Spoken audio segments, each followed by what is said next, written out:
অন্তর্বর্তীকালীন সরকার শহীদের রক্তের উপর গঠিত সরকার। অন্তর্বর্তীকালীন সরকার অকাতরে জীবন দান করে শিশু, কিশোর এবং তরুণদের এবং মহিলাদের এবং রিক্সা শ্রমিকদের রক্তের উপর গঠিত সরকার।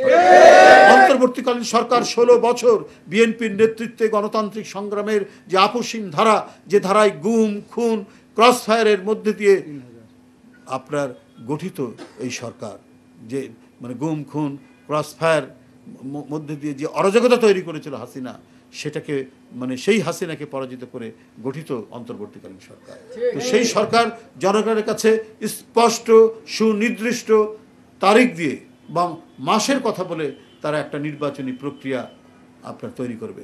অনেকে বলেন, আরে আন্দোলন কি করা হয়েছে শুধু নির্বাচনের জন্য? আর ভাই, এই নির্বাচন সুষ্ঠু করেনি বলেই তো আপনার আন্দোলন হয়েছে। অবাধ সুষ্ঠু নির্বাচন নিশ্চিত করেনি শেখ হাসিনা। তার মানে সেই অমল ধাবল গদি রক্ষার জন্য তিনি দেশকে একটা কারবালায় পরিণত করেছিলেন, রক্ত ঝরা কারবালায় পরিণত করে তিনি ক্ষমতা টিকিয়ে রাখার চেষ্টা করেছিলেন।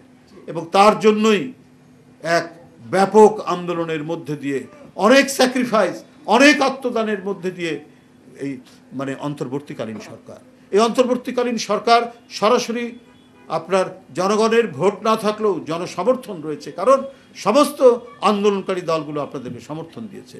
তো সেই যখন আন্দোলনকারী দলগুলো আপনার নির্বাচনের কথা বলছে যে আপনার শুধু নির্দিষ্ট সময় দিন এবং একটা নির্দিষ্ট সময়ের মধ্যে দিন যাতে এই নির্বাচনটা প্রলম্বিত না হয়, কিন্তু তখন বারবার কখনো আমরা ডিসেম্বর শুনে আবার কখনো শুনছি যে মার্চ, আবার এসে চলে যাচ্ছে জুন, এই ধরনের যে একটা পেন্ডুলামের মতো বক্তব্য দুলছে অন্তর্বর্তীকালীন সরকারের, এই দোলায়মান অবস্থা থেকে জাতিকে একটি সুনির্দিষ্ট তারিখ দিয়ে আশ্বস্ত করা দরকার।